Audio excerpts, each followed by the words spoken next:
5व्या युवा मराठी साहित्य संमेलनामध्ये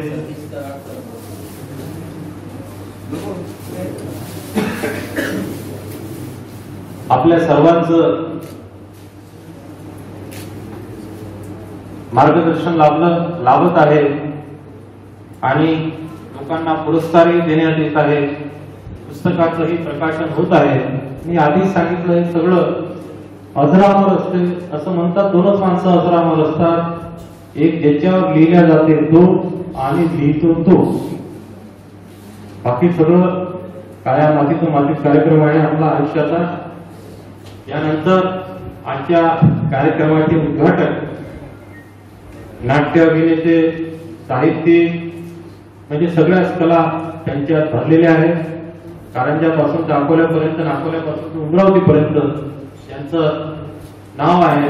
असे जमिनीशी जोडलेले पृथ्वीराज सिंह राजपूत सर यांना विनंती करतो त्यांनी उद्घाटनपर भाषण करावं.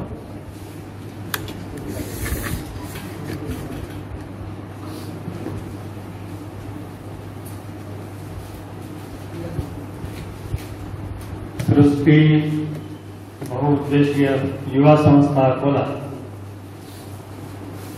यांच्याद्वारे आयोजित 5वं साहित्यिक युवा संमेलन आज ह्या वसंत सभागृहामध्ये आपल्या सर्वांच्या साक्षीने संपन्न होत आहे. ज्या नगरीमध्ये हे संमेलन संपन्न होत आहे त्या नगरीला जे नाव दिलेलं आहे स्वर्गीय अरविंद भोंडे, त्यांच्यासोबत आणखी तेलखडे असतील किंवा आणखी जवळपास 21 असे साहित्यिक आहेत जे अवेळी आपल्याला ह्या वैश्विक महामारीच्या कठीण समयी सोडून गेलेले आहेत. त्या सर्वांच्या स्मृतींना विनम्र अभिवादन. आम्हा सर्वांचे गुरुवरील या हॉलमध्ये तुम्ही बघतायत की हे जे सगळं चित्रकारी आहे, हे जे विविध आविष्कार तुम्हाला दिसत आहेत, ज्यांनी ते घडवून आणले, ज्यांच्या कुंचल्यातून ते घडले, ज्यांनी संपूर्ण महाराष्ट्र वऱ्हाडी मायबोलीनी पावन केला, कानाकोपऱ्यापर्यंत वऱ्हाडी मायबोली पोहोचवली, आम्हा सर्वांचे प्रेरणास्थान डॉक्टर प्राचार्य डॉक्टर विठ्ठलराव वाघ. फार पूर्वी अमरावतीच्या सांस्कृतिक ज्ञानेश्वर सांस्कृतिक सभागृहामध्ये एक तरुण मुलगा छोटासा अत्यंत सळपतला असा ज्यावेळेस एका कार्यक्रमाचं संचलन करायला उठला, एक मधली स्टेपनी म्हणून तो किशोर बळी, याचं संचलन त्या दिवशी मी ऐकलं. झाले आता 20 वर्ष. तर त्याचा नंतरचा जो प्रवास आहे तुम्हा सर्वांना माहिती आहे. तो हास्य कलाकार म्हणून ज्यावेळेस सर्वांना संपूर्ण महाराष्ट्राला त्याची ओळख झाली, त्यांनी सुद्धा इथे या संमेलनाचं अध्यक्षपद भूषवलेलं आहे. आमचे मित्र सतीश कराड कथा लेखक आणि त्यानंतर ते लघुकथा ती कशा पद्धतीने त्याची मांडणी करायची हे ज्यांनी संपूर्ण विदर्भालाच नव्हे तर महाराष्ट्राला आपल्या विशिष्ट शैलीमधून पोहोचवलेलं आहे ते सतीशजी कराड. आमचे मित्र प्राचार्य डॉक्टर रामेश्वरजी भिसे. आत्ताच इथे त्यांनी निघून गेलेला आहे नंदू भिसे सर. तुम्ही ज्यावेळेस महाविद्यालयामध्ये इथे प्राध्यापक होता, प्राचार्य व्हायच्या अगोदर, ज्यावेळेस एक सांस्कृतिक चमू अकोल्याची खूप गाजलेली होती, सुरेश आपटे असेल, नंदू भिसेन असेल, ते काही एस ए कॉलेजला होते, त्यांनी नागपूर विद्यापीठ त्यावेळेस सांस्कृतिक क्षेत्र खूप गाजवलेलं होतं. तर ते आता तिथून काही कामानिमित्त गेलेले आहेत. मंदाताई नांदुरकर आलेले आहेत. हा संदीप देशमुख इथे आहे. ज्याच्या कविता त्यावेळेस खूप गाजलेल्या होत्या. हिवरे सर आहेत, प्रसन्ना पांडे आहेत, मुंबईहून आलेल्या ज्यांना आत्ताच पुरस्कार दिलेले आहेत त्या अभिनेत्री, सहाय्यक कुलसचिव शिंदे सर आणि बरीचशी मंडळी. आता ही सगळीच परिचित आहे. श्रीकृष्ण काकडे असेल किंवा इतर सगळेच माझ्या परिचय आहेत. कारण अकोल्याला 2 वर्ष तुम्ही इथे प्राचार्य असताना काम करण्याची जी संधी मला मिळाली आणि प्राचार्य पद काय असतं याच्या दोन्ही बाजू कशा प्रकारे सांभाळल्या जाऊ शकतात त्याचं जे बाळकडून तुम्ही मला त्यावेळेस दिलं आणि त्याचाच परिपाक असा की संपूर्ण विदर्भामध्ये A+ जे कॉलेज आहे ते मानांकन नॅकने दिलेलं त्याचं बीजारोपण तुमच्या संस्कारांमधनं झालेलं असल्या कारणाने आज मला तो अभिमान आहे की मला ते समाधान आहे की माझ्या महाविद्यालयाला प्राचार्य असताना A+ हे मानांकन मिळालं, जे एकमेव महाविद्यालय आहे तिन्ही विद्यापीठांना मिळून. आणि या सगळ्या आपल्या सगळ्यांच्या उपस्थितीत खरं तर हे युवा संमेलन, युवकांची उपस्थिती जशी ओसंडून वाहते काही विशिष्ट ठिकाणी, मात्र आज ती स्मृतिशेष झाल्यासारखं वाटतंय इथे की कुठेतरी ते त्यांनी पलायन केलेलं आहे. असो, मात्र जे काही इथे उपस्थित आहेत त्या सगळ्यांना एक वेगळ्या पद्धतीची प्रतिभा तुम्हाला मिळालेली आहे आणि त्या प्रतिभेच्या माध्यमातून आपल्याला या समाजापर्यंत कसं पोहोचायचं आहे हे प्रत्येकाने आपापल्या वक्तव्यामध्ये इथे मांडण्याचा प्रयत्न केलेला आहे.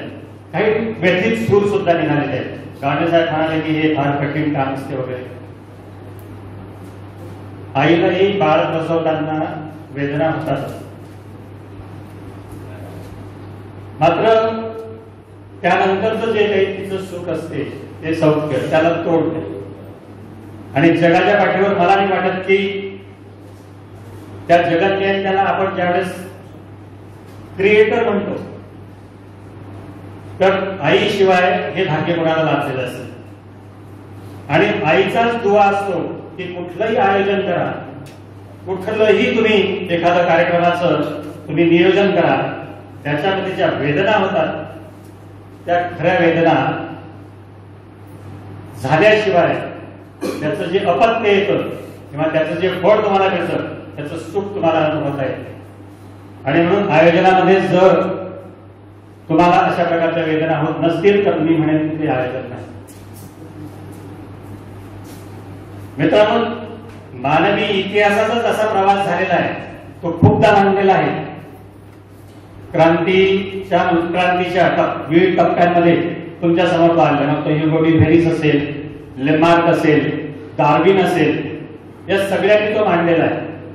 आणि त्यांनी निक्षून सांगितलं, लेमार्कने तर सांगितलेलं आहे की जे तुम्ही वापरणार नाही ते ह्या पुढच्या टप्प्यांमध्ये व्हेस्टिजियल होते. Unused characters become vestigial in due course of time. आणि म्हणून ते जे तुम्हाला मिळालेलं आहे ते वापरण्याची तुम्हाला संधी मिळते आहे आणि संधी तुम्हाला शोधावी लागणार आहे. संधीची वाट पाहत बसण्यात अर्थ नाही. आणि म्हणून तुमच्यात जर प्रतिभा दिलेली असेल तर तिचा वापर करा. सर्वायवल ऑफ द फिटेस्ट जसं डार्विन म्हणतो, आणि त्या सर्वायवल ऑफ द फिटेस्ट मध्ये तुमच्या सभोवताली कितीही विपरीत परिस्थिती असेल तरी त्याच्यामध्ये उभं राहण्याची ताकद तुमच्यामध्ये असते, कारण तुम्ही सृष्टीची सर्वात सुंदर अभिव्यक्ती आहात. इतर प्राणीमात्रांमध्ये हे नाही.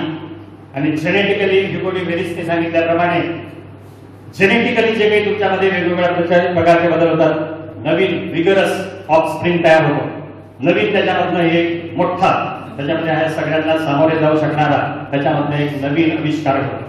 आणि म्हणून आपल्या सर्वांना अशी विनंती आहे की नकारात्मकता झुगारून टाका. एक पैसाही खिशात नसला तरी चालेल, तो फाटक्या कपड्यांमधला माणूस तुमच्या समोर मध्यवर्ती तिथे त्याला फोटो घालून बसलेला आहे, त्याला कुठलेही नव्हतं, काहीच नव्हतं. तुम्ही आजही जातीचे गुलाम आहात, तुम्ही आजही धर्माचे, पक्षाचे, पंथाचे गुलाम आहात. म्हणून तुमच्या लिखाणामध्ये सुद्धा बऱ्याचदा हे एकावलेपण दिसते. म्हणून हे एकावलेपण येऊ नये याच्यासाठी तुम्हाला याच्या वरती उठून बोलावं लागेल. जर याच्या वरती उठून तुमचं साहित्याचं सृजन झालं तर ते सर्वसमावेशक. आणि नाहीतर कुठेतरी एखाद्या चौकटीमध्ये राहत असाल तर थांबल्यासारखं होईल. आणि थांबलेलं काही जरी असलं तरी त्याचा दर्प येतो, त्याचा सुगंध येतो. म्हणून जशी नाली थांबते तसा माणूस जर प्रवाहित नसेल, तो जर कुंठित झाला असेल तर त्याच्यामध्ये सुद्धा दर्प यायला लागतो. आणि म्हणून तो दर्प येऊ नये याच्यासाठी तुम्हाला हे करणं गरजेचं आहे. आम्ही नियोजनच करत नाही. आता सगळ्यांनी सांगितलंय कशावरती लिहावं. धनंजय बोलला आता, मिश्रा माझा छोटा बंधू, की आपण काय करावं, कशा पद्धतीने करावं. तो संतोष इंगळे आहे. दमडी खिशात नसताना करून जर दाखवू शकतो तर तुम्ही कशावरती लिहावं हा शोध कोण करणार. हा शोध तुम्हाला करायचा. आणि म्हणून याच्यासाठी जर तुम्हाला असं वाटत असेल की मला माझ्यामध्ये दिलेली जी प्रतिभा आहे ही वापरायची आहे, याच्यासाठी तुम्हाला नियोजन करणं गरजेचं आहे. 24 तास तुमचे आहेत. याच्यापैकी 23 तास दिले, फक्त 1 तास द्या. कशासाठी द्यायचा. 15 मिनिटं पहिले शारीरिक आणि मानसिक स्वास्थ्य निर्माण करा. 5 मिनिटं शरीर संचलन, 5 मिनिटं तुम्हाला वाटते तो व्यायाम करा, रिगरस एक्सरसाइज करा, दंडबैठका करा, वेटलिफ्टिंग करा, एरोबिक्स करा, 5 मिनिटं मेडिटेशन करा. किती गेले. 15 मिनिटं. कोणासाठी गेले. तुमच्यासाठी. हे याच्यासाठी पाहिजे की शारीरिक आणि मानसिक स्वास्थ्य तुमच्याजवळ असेल तर कोणी तुम्हाला बोटावर नाचवू शकत. आम्ही म्हणतो की आम्ही 900 वर्ष गुलाम होतो. 600 वर्ष यवनांनी केलं, 150 वर्ष, 200 वर्ष किंवा 300 वर्ष जवळपास इंग्रजांनी केलं. आम्ही आजही गुलाम. वैचारिक दिवाळखोरी आजही तशीची तशीच आहे. आणि ती या करता आहे की आम्ही घर सगळं निर्माण केलं, व्यवस्था निर्माण केली. मुख्य द्वारातून प्रवेश करायचा, टीव्ही पाहत पाहत गप्पा ड्रॉइंग हॉलमध्ये छाटायच्या, स्वयंपाक घरामध्ये म्हणजे जेवण करायचं, बेडरूम मध्ये जाऊन झोप आली की झोपायचं, सकाळी उठून मलनिस्सरण करायचं. आमच्या घरातला प्रवास संपलेला. आम्ही दिंगा हाकतो. लाल हिरव्या कपड्यांमध्ये आमच्या इथे ग्रंथ आहेत, मोठमोठे साहित्यिक झालेले आहेत, त्यांचे आमच्याजवळ सृजन आहेत. आम्ही आचरणात न्या. आणि आजही म्हणतो की परत गाडगेबाबा झाला पाहिजे, परत विठ्ठलराव वाघ आणखी 4-5 झाले पाहिजेत. आणि मग याच पद्धतीने आमचं शारीरिक आणि मानसिक स्वास्थ्य जे आज विकोपाला गेलेलं आहे त्याच्यावरती कोणीही नाचव. इथे बसलेल्या 50 लोक बसलेले असतील, 5 मिनिटात भांडण लावता येऊ शकतात. ही पोरगी या जातीची, हा पोरगा या जातीचा, या पोराने या पोरीवरती आता असा कॉमेंट पास केला. आमच्या सगळ्यांच्या कॉलर आम्ही बाहेर पडतो. आणि मग बेछूट तिकडे जसा गोळीबार होतो तसा बेछूट इथेही आम्ही त्याचा जीव घेण्यासाठी, त्याच्या मागे राहण्यासाठी मागे पुढे पाहत नाही. हेच याच पद्धतीने आम्ही यासाठीच फक्त आम्हाला बॅलन्स्ड ह्युमन बीइंग म्हणून यावं लागेल. God has not send you here just to enjoy the senses like other animals. While shaping you in this human form, He has personified some sort of duties which we have to perform while working in the society. Just not for the sake of the society, but for the sake of entire world at large. तुम्हाला जर हे करता आलं तर तुम्ही खऱ्या अर्थाने माणूस, आणि नाही तर एका वेळेला पण हे कधी तुमचं जाऊ शकत नाही. आणि म्हणून 15 मिनिटं द्या शारीरिक आणि मानसिक स्वास्थ्यासाठी. दुसरे 15 मिनिटं तुमच्या घराची स्वच्छता तुम्हालाच करावी लागेल, आणि ती टॉयलेट पासून करावी लागेल. आज आम्ही आमच्या घराच्या स्वच्छतेकडे आमची आई बहीण लक्ष देईल, आम्ही लक्ष देणार नाही, हे आमचं वैचारिक अधिष्ठान आहे. आणि म्हणून याच्यामधनं बाहेर पडल्याशिवाय त्याचा फोटो लावण्याची ताकद आमच्यात नाही आहे. तिसरे 15 मिनिटं जे आहेत ते तुमच्या घरासमोर एक रस्ता असतो, मागे सर्व्हिस लेन असते. ती रस्ता आणि सर्व्हिस लेन 15 मिनिटात स्वच्छ करा. कोणाच्या दारासमोर जायची गरज नाही, कोणाच्या दारा मागे जायची गरज नाही. फक्त तुमच्यापर्यंत जेवढं असेल 40 फुटाचं समोरचं अंगण असेल ते करा, 40 फुटाचा मागची सर्व्हिस लेन करा. समजा तुमचा सगळा समाजसेवेचा भाग. काही पांढरे कपडे घालून तिथे जाण्याची गरज नाही, दिल्ली मुंबईमध्ये आणि रिकामे धंदे करण्याची गरज नाही. हे 45 मिनिटं झाली. शेवटचे 15 मिनिटं तुम्ही शिकलेले असाल, तुमच्याकडे प्रतिभा असेल, तुम्ही साहित्यिक असाल, तुम्ही गद्य देत असाल, तुम्ही पद्य देत असाल, काही पण देत असाल, फार महत्वाचे. वाचवता येत असतील 15 मिनिटं दररोजचे तर वाचवा. आठवड्याभरात 1-2 तास होतील. आणि एकदा तुमच्या गावला किंवा तालुक्याच्या ठिकाणी किंवा जिल्ह्याच्या ठिकाणी जाऊन जनरल हॉस्पिटलच्या बर्निंग वॉर्ड मधून चक्कर मारून माय बहिणींची करपलेली शरीरं आणि त्यांचा दर्भ नाकातोंडात जाऊ द्या, कळेल की समाज नाही. वाटलं तर एखाद्या वेळेस रेड लाईट एरियामधनं जाऊ नये. पाल टाकलेला आतमध्ये मूळ रडके आहे आणि फक्त एक रटकं टाकून त्याच्यामध्ये आतमध्ये शरीराचा व्यापार चालतो आहे. त्या माय बहिणीच्या शरीरातली त्यांच्या जीवनातली 10 तपासून समाज काय करेल. एखादं अनाथ मूल असेल तर त्या अनाथ मुलाला जवळ घेऊन पहा, त्याच्या डोक्यावरून हात फिरवून पहा आणि मग तुम्हाला कळेल की समाज काय आहे. तुमच्याच कडच्या एका येणाऱ्याच्या मुलाने लिहिलेलं होतं, मला माहिती नाही पण लिहिलेली होती छोटी कविता. कोणी म्हणे चांगली होती, कोणी म्हणे वाईट होती, कोणी म्हणे चांगली होती, कोणी म्हणे वाईट होती, कोणी म्हणे प्रतिष्ठित होती, कोणी म्हणे बाजारच होती, मला तर माहीतच नाही माझी आई कोण. कोणी म्हणे चांगला होता, कोणी म्हणे प्रतिष्ठित होता, कोणी म्हणे सावकार होता, कोणी म्हणे फकीरत होता, मला तर माहीतच नाही की माझा बाप असतो. खरं तर एक स्त्री माझी आई असेल, एक पुरुष माझा बाप असेल, त्या दोघांचं त्या क्षणी नक्कीच एक दुसऱ्यावरती प्रेम असेल, त्या प्रेमाची फलनिष्पत्ती झाली म्हणून माझा जन्म झाला असेल, समाज व्यवस्थेमुळे मला जी लाज वाटली म्हणून मला फुटपाथवरती फेकून देण्यात आलं असेल, तरी पण भारत माझा देश आहे, सारे भारतीय माझे मायबाप आहेत आणि त्यांच्यावर माझं प्रेम.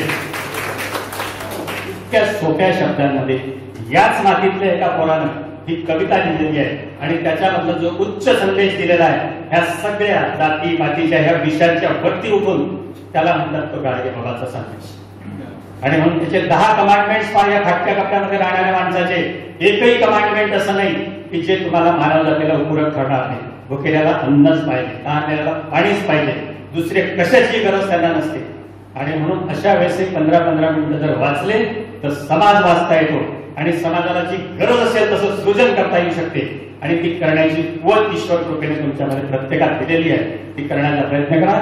समाज प्रबोधन झालं म्हणून समजा, मग कोणीही तुम्हाला बोटावर नाचवू शकणार नाही आणि मग कशाचीही तुम्हाला त्या पद्धतीने दिशा निर्देश करण्याची गरज भासणार नाही. आपण सर्वांना ह्या वैश्विक महामारीच्या काळामध्ये आपण आता बाहेर पडत आहोत. त्याच्यामध्ये सगळ्यांना आरोग्य लाभो, निरामय स्वास्थ्य लाभो, कौटुंबिक सामाजिक सगळं. गुरुवर्यांच्या समोर बोलण्याची ताकद नव्हती, परंतु आज गुरुवर्य आहे. चुका असतील तर ते सांगू शकतात, कारण की शिष्याला ते सांगण्याचं धारिष्ट गुरुवर्यांमध्येच असते, जे बापामध्येही नसते की पोरगा उलटून बोलेल काय म्हणून. आणि म्हणून तुमच्या समोर बोलण्याची आज आम्ही इथे हिंमत केली. आजच्या कार्यक्रमाचे अध्यक्ष तुमचे शिष्य पहिले माझा तो सहकारी होता इथे खंडेलवाल कॉलेजला, त्यावेळेस पहिल्यांदा. तर आज ते इथे अध्यक्ष म्हणून इथे आहेत रावसाहेबजी काळे. सगळी मंडळी, किरण इथे आलेला आहे नाशिकवरून आणि कौमुदिनी आहे, तिथे यजमान आहे, बाकी सगळं ज्येष्ठ मंडळी. आपल्या सर्वांनी मला हा सन्मान दिला, आपल्यासमोर बोलण्याची संधी दिली, त्याबद्दल मी आपल्या सर्वांचे मनपूर्वक आभार व्यक्त करतो आणि थांबतो. खूप खूप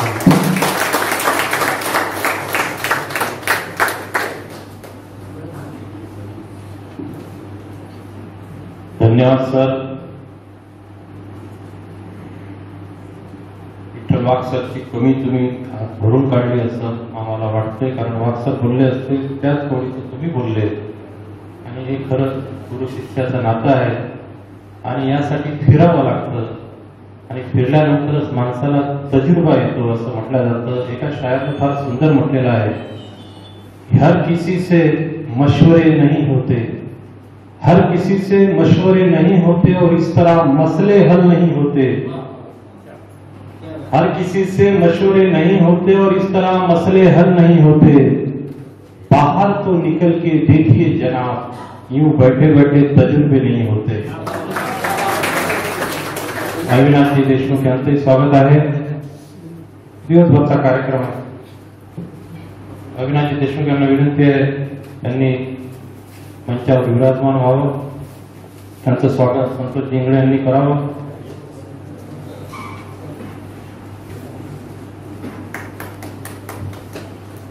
या निमित्तानं 1-2 सत्कार ज्यांचे राहिले ते उपस्थित झालेले आहेत अशी माहिती मिळाली.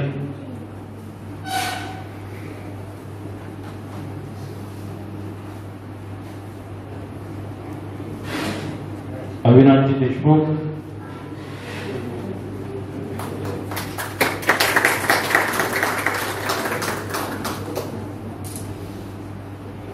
दिया बचे आंतरराष्ट्रीय खेळाडू आहेत. तिचा सत्कार शिवाजी महाविद्यालयाचे प्राचार्य रामेश्वर विशेषर यांच्या उपस्थित व्हावा.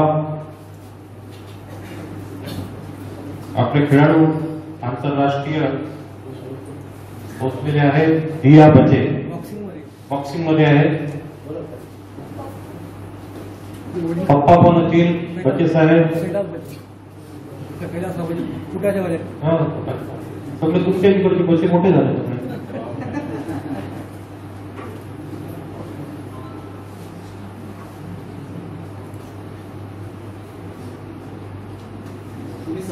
मुलीसाठी जोरदार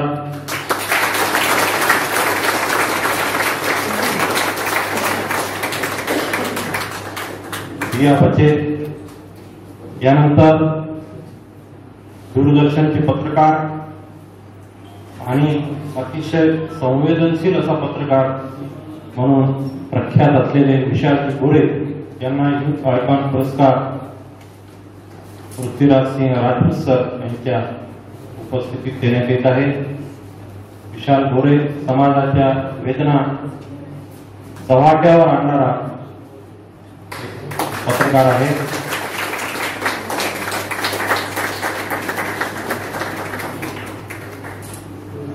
गाथा अनुभवाची आत्मानुभवाची चीन गुरुजी लिखित या पुस्तकाचं प्रकाशन इथं होणार आहे. चीन गुरुजी यांना विनंती करतो की त्यांनी तातडीने मंचावर यावं. गाथा आत्मानुभवाची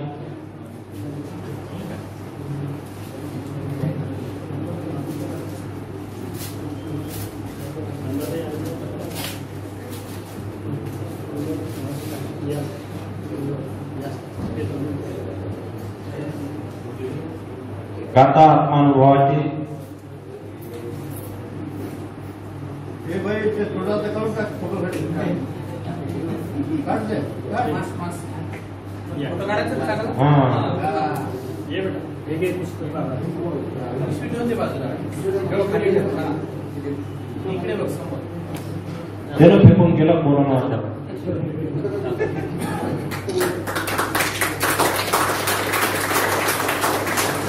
चीन गुरुजीसाठी जोरदार टाळ्या.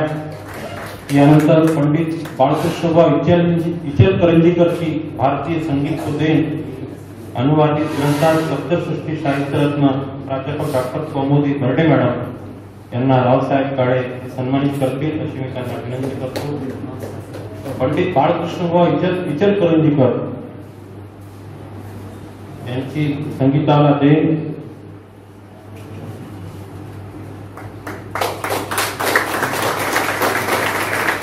मातोश्री विठलाबाई देशमुख यांच्या पुस्तकासाठी डॉक्टर मंदाताई नांदुरकर यांना विनंती करतो की त्यांनी मंचावर यायचं आहे. झालेलं आहे. ठीक आहे, झालेलं. यानंतर इकडे येऊन बस नाही. मी मान्यवरांना विनंती करतो की त्यांनी मंचावर विराजमान व्हावं, आसनस्थ व्हावं. गुरुजी वाट पाहून राहिले. मागील पुढे गेली. आता बोली भाषेचे अभ्यासक, बोली भाषा आणि हे सगळं करत असताना एक प्रचंड मोठी खरंच देण आहे की ज्या म्हणी असतात एकाने दुसऱ्याला सांगायचे, दुसऱ्याला तिसऱ्याला सांगायचं आणि ती सगळ्या आकाशात म्हणजे जशी ते तुकाराम महाराजची गाथा होती ती बुडाल्यानंतर ते जशी निर्माण केल्या गेली तशी त्या बोली भाषेच्या माध्यमातून मला असं वाटतं की डॉक्टर विठ्ठल वाघ सर यांनी ज्या म्हणी आणि वाक्प्रचार शब्दबद्ध केले ही आताच नाही किमान महाराष्ट्रात शेकडो वर्ष पुढचे त्याची उजळणी होत राहील ही देण विठ्ठल वाघ सरांनी दिली. याबद्दल त्यांचं जोरदार टाळ्या वाजून आपण स्वागत करूया. जे पोलीस करत नाही ते तुम्ही केलं हे खरंच विठू माऊलीचा आशीर्वाद आहे. तुमचंही कौतुक झालं पाहिजे, आम्हाला अकोल्यात राहायचं आहे. यानंतर रावसाहेब काळे आजच्या संमेलनाचे अध्यक्ष आहेत. मी त्यांना निमंत्रित करतो, त्यांनी आपलं अध्यक्षीय भाषण करावं. जोरदार टाळ्या रावसाहेब काळे सरांचं.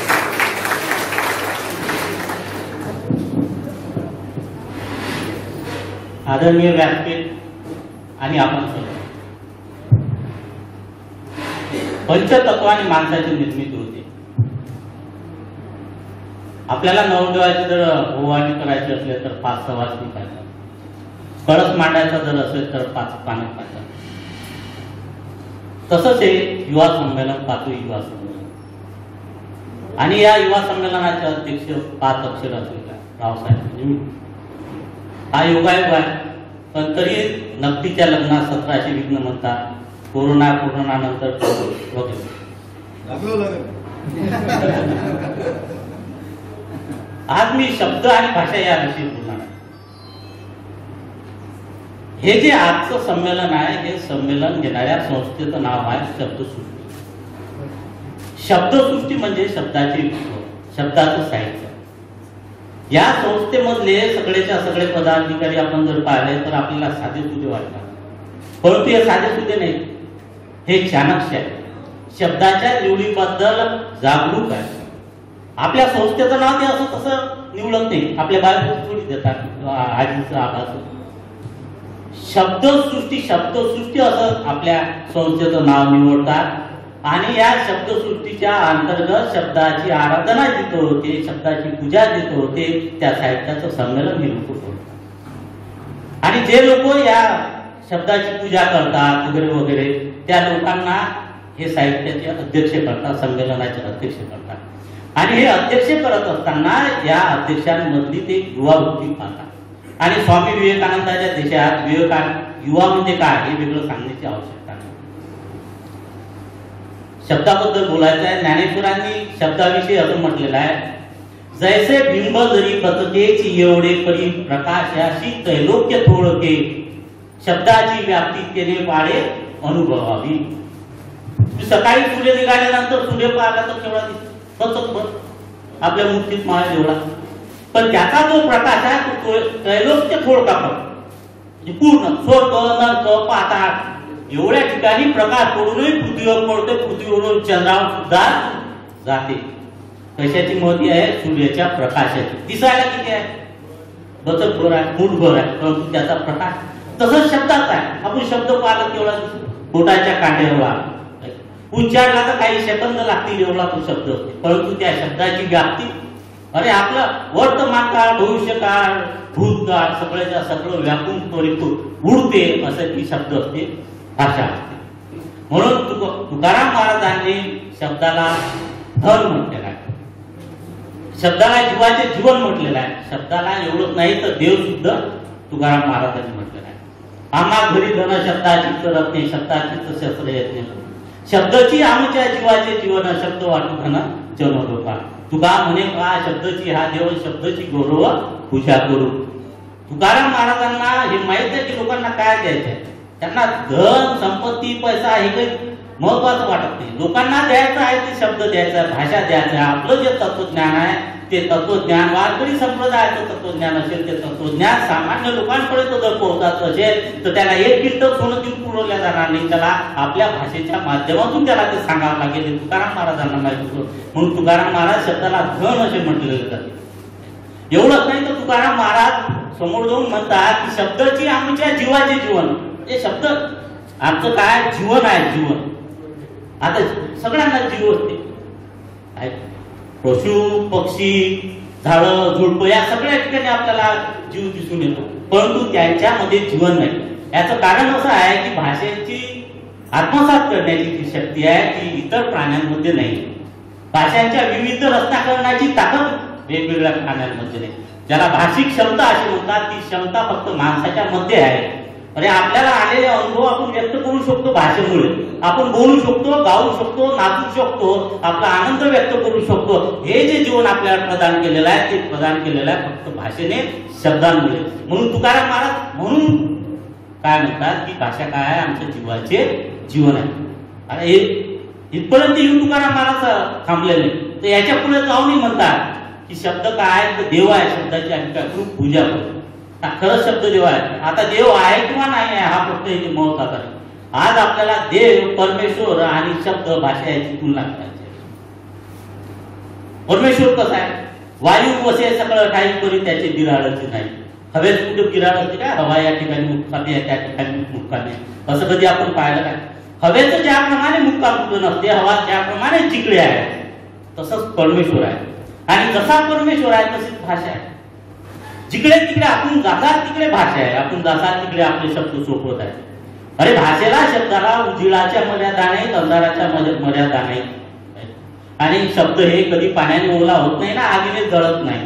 आज तर इंटरनेटच्या युगात आणि मोबाईलच्या युगात जे भाषेची एक मर्यादा होती ते म्हणजे अंतराची, तेही आज नाहीशी झालेली आहे. एका सेकंदात तुम्ही अमेरिका, इंग्लंड कोणासोबत बोलू शकता. कशामुळे?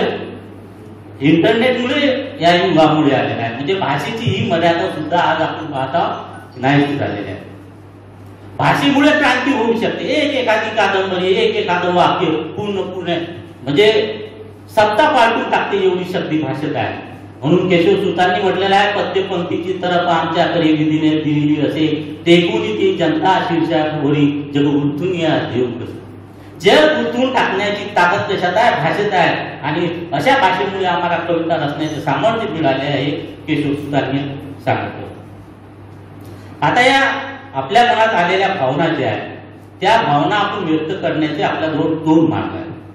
एक म्हणजे प्रत्यक्ष कृती, म्हणजे जी भावना आपल्या मनात आलेली असेल ते भावनानुसार ती प्रत्यक्ष कृती करायची. नाहीतर दुसरा मार्ग म्हणजे भाषा. एक उदाहरण देतो, आपल्याला राग हा असेल, आपण काय आदळ उपट करतो, मारामारी करतो, हे झाली प्रत्यक्ष कृती. आता प्रत्यक्ष कृती प्रत्येक ठिकाणी शक्य नाही, आणि ज्या ठिकाणी शक्य नसते तेव्हा आपण भाषेच्या माध्यमातून व्यक्त होतो. उदाहरणार्थ शिव्या देतो. आता भांडणाची, राग रोगाची ज्या भावना जशा भाषेतून व्यक्त होतात, तशा सगळ्या भावना भाषेतून व्यक्त होतात. काम भावना सुद्धा भाषेतून व्यक्त होतात. आणि ज्यावेळेस प्रत्यक्ष काम भावना आपण व्यक्त करू शकत नाही, त्यावेळेस भाषेतून होतात. म्हणून अश्लील शब्दाचा संग्रह भाषेत निर्माण होतो. आज आपल्या त्या भावना नाहीशा नाही झाल्या, मात्र आपण तो शब्द नाकारलेला आहे. परंतु असे शब्द निर्माण झाले, आपण ज्याला अश्लील शब्द म्हणतो, ज्या अर्थी निर्माण झाले त्या अर्थी ते आपली एक कोणती तरी गरज पूर्ण करत होते, असे आपल्या लक्षात. आता भाषा जशा आपल्या भावना व्यक्त करण्यासाठी मदत होते, भाषेच्या आधारे जसे आपण व्यक्त होऊ शकतो, तशाच भावना निर्माण करण्याची शक्ती भाषेमध्ये आहे. आता मी जर प्रदीपजी यांचं हे मेर वतन के वो लोग जरा आंख में भर लो पानी जो शहीद हुए है उनकी जरा याद करो कुर्बानी, असं जर गाणं लावलं तर आपला सभागृह सगळा एकदम शांत होऊन जाईल. ज्यांच्या घरचं कोणी शहीद झालेलं असेल त्यांच्या डोळ्यातून आपसूक पाणी. आणि इथं जर मी दादा कोणतीचे विनोद सांगत बसलो तर सगळा सभागृह हसू लागला. किंवा मी गेल्यानंतर इथं किशोर बडी आले आणि तो बोलू लागले, आपल्या सगळ्या वसंत सभागृहामध्ये हास्याचे कारंजे लावल्यासारखं आपल्याला भास होईल. हे कशामुळे झालेलं आहे? भाषेमुळे. म्हणजे भाषा जर आपण कसं व्यक्त होऊ शकतो, तसंच आपल्याला व्यक्त करण्याची, आपल्या मनातल्या भावना अभिव्यक्त करण्याची सुद्धा ताकद भाषेमध्ये आहे. एवढंच काय तर समोरच्या माणसाची वृत्ती बदलण्याची ताकद भाषेत आहे. एक उदाहरण देतो, आपण रस्त्याने चाललो, आपला ऍक्सिडेंट झालेला आहे आणि समोरच्या कडे जर आपण पाहिला आणि हसलो तर काय काहीच होणार नाही. जर आपण जर म्हटलं त्याला कुठच्या डोळ्याच्या दिसत नाही तर काय होईल? तो अधिक राग आहे, आणि तो अधिक राग आला तर आपण वराळी पोलीस चांगली शिवी द्यायची, मग काय होईल? आणि सहज शक्य आहे करून पहा काय होतो मारेल. आपण घरी गेल्यानंतर ज्यावेळेस आपल्याला आंबे हळद मारण्याची आवश्यकता पडेल, त्यावेळेस शब्दाची काय शक्ती असते हे आपल्या लक्षात येईल. म्हणजे शब्दामुळे लोकांच्या भावना सुद्धा उद्दीपित करता येतात, अशी शब्दाची महत्व. आता एखाद्या शब्दाला, एखाद्या भाषेला, एखाद्या वाक्याला, एखाद्या काळात विशिष्ट ताकद मिळते, पण ती ताकद एकाबाधित असते असं नाही. म्हणजे तो काळ निघून गेला तर त्या शब्दाची ताकद सुद्धा निघून जाताना आपल्याला दिसून येते. नुकतीच शिवसेना आली होती, जय शिवाजी जय भवानी या घोषवाक्याने त्याला संपूर्ण महाराष्ट्रात सत्ता मिळाली. आज तेवढी ताकद जय शिवाजी जय भवानी या घोषवाक्यात आहे काय? तर आपल्याला दिसून येईल नाही आहे. तसंच महात्मा गांधीजींनी चले जाओ असं म्हटलं, चले जाओ दोन शब्द उच्चारले, आणि ज्यांचं अर्ध्या जगावर राज्य होतं असे इंग्रजांचं सत्ता जी आहे ती काय झाली होती, ढासळून गेली होती. त्यांचा इथून भारतातून काटा पाय आपल्याला कळावा लागला होता. आज दिल्लीमध्ये 5 महिने झाले, 6 महिने झाले, 7 महिने झाले शेतकऱ्यांचं आंदोलन चालू आहे. शेतकऱ्यांनी जर म्हटलं चले जाओ, काय होणार? मोदीजी म्हणते की तुम चले जाओ जेल में. म्हणजे आज त्या शब्दांना तेवढी शक्ती राहिलेली नाही. म्हणजे एखाद्या शब्दाची शक्ती सुद्धा कालातीत असते, आपल्या असं लक्षात येईल. एखादा आमदाराचा पोरगा येते आणि शेतकऱ्याचा रोड उठून प्रत्येक गाडीतून चिडून टाकते, त्यावेळेस आपले पंतप्रधानही काही म्हणत नाही. तेव्हा नैतिक जबाबदारी या शब्दाला शब्दकोशात काही अर्थ आहे का ते आपल्याला तपासायला. म्हणजे एखाद्या शब्दाला अर्थशून्यता प्राप्त होते तशी अर्थशून्यता आज नैतिक जबाबदारी या शब्दाला प्राप्त झाल्याची आपल्याला दिसून येते.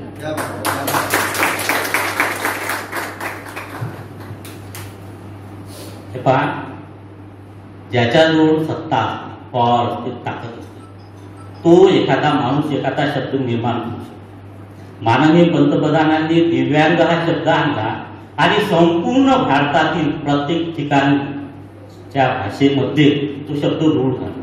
सगळ्या प्रमाण भाषेमध्ये तो रूढ झालेला आहे, पण बोली भाषेमध्ये रूढ झालेला आहे.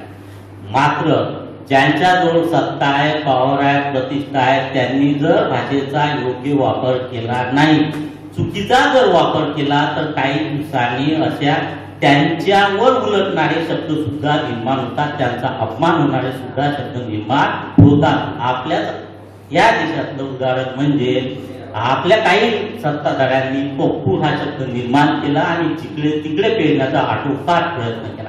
काय झालं? पप्पू शब्द जेवढ्या ताकदीने आला त्याची प्रतिक्रिया म्हणून जुमलेबाज आला आणि जुमलेबाज आल्याबरोबर आपल्या देशाच्या पंतप्रधानांची एवढी नाराजगी होईल असं त्यांनाही वाटलं नव्हतं. आज कुणी पप्पू म्हणत नाही. का पप्पू म्हणत नाही? कारण पप्पू जर म्हटलं तर जुमलेबाज पुन्हा चालू होते. म्हणजे एखाद्या सत्ताधाऱ्यांनी जर आपली भाषा योग्य पद्धतीने वापरण्याचा प्रयत्न केला नाही तर त्याची नाराजगी करण्याची सुद्धा ताकद भाषेत आहे, हे आज आपण उदाहरण म्हणून पाहिलेलं आहे.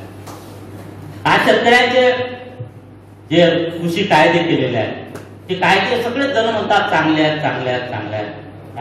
आपण चांगलं मंगळसूत्र आणलं, चांगलं सोनं आणलं, काय म्हणून फाटलंच नाही निघालत, ती मायाने चालली तरी नाही निघालत, ती फाकदी देतो म्हटलं म्हणजे नाही निघालत. असं सगळे भारतातले शेतकरी म्हणतात की कृषी कायदे हे आम्हाला पाहिजे नाही, जरी ते चांगले आहेत, फायद्याचे आहेत, पण आम्हाला पाहिजेच नाही. म्हणजे याचा अर्थ असा आहे, नाही म्हणूनही आपल्या राज्य सत्ता म्हणजे आपले जे सरकार आहे, शासन आहे, त्यांना नाहीचा अर्थ समजत नाही. एक पिक्चर आहे अमिताभ बच्चन यांचा, पिंक पिक्चर. त्या पिक्चरात नाही या शब्दाचा अर्थ सांगितला. म्हणजे नाही शब्द काय असते म्हणून मी सांगतो. त्यांचा संवाद आहे, कोर्टात केस चालू असते, त्या पोरीची छळ तो पोरगा काढत असते आणि ते छळ काढताना त्या फक्त नाही म्हणतात, नो म्हणतात. न्यायाधीश वकिलाला अमिताभ बच्चनला वकिलाला म्हणते को बोला, तर ते उभे राहतात, ते शब्द म्हणतात नो, नो युअर ऑनर.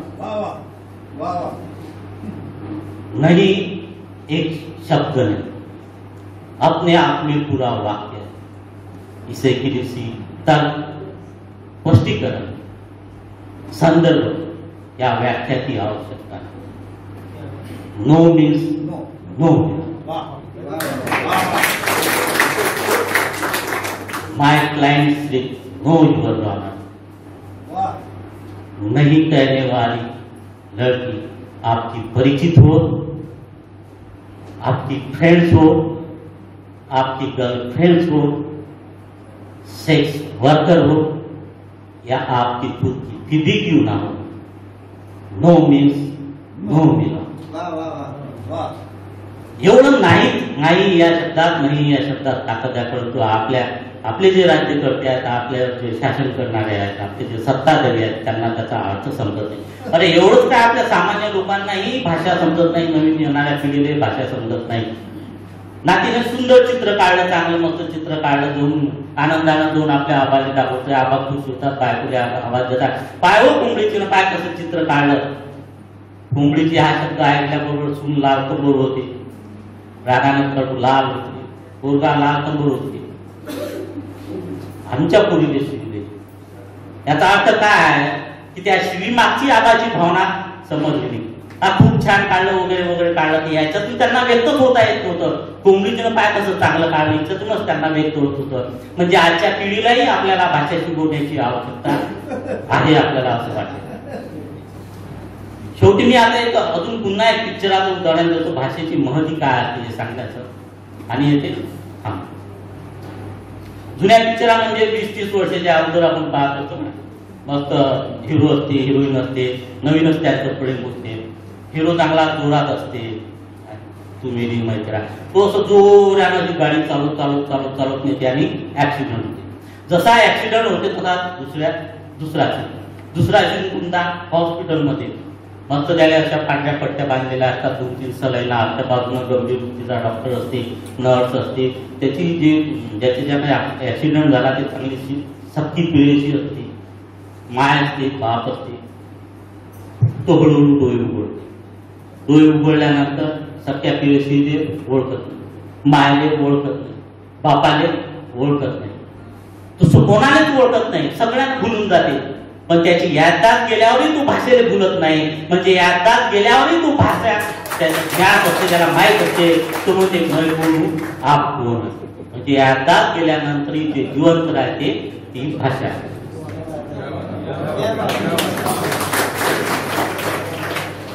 आपण जो मला इथं मान सन्मान दिला तो माझा नसून वराडी बोलीचा आहे, माझ्या गुरुजनांचा आहे. माझे गुरुजनच माझ्यासाठी परमेश्वरासारखे आहेत, देवासारखे आहेत. नाव घ्या ज्यांचं नावही परमेश्वरासारखं, म्हणजे परमेश्वराच आहे सारखं वागतं. तुकाराम महाराज म्हणतात, आपल्या बळे नाही मी चालत, कृपा चालवितो भगवंत वेगळाची. एवढं बोलून माझे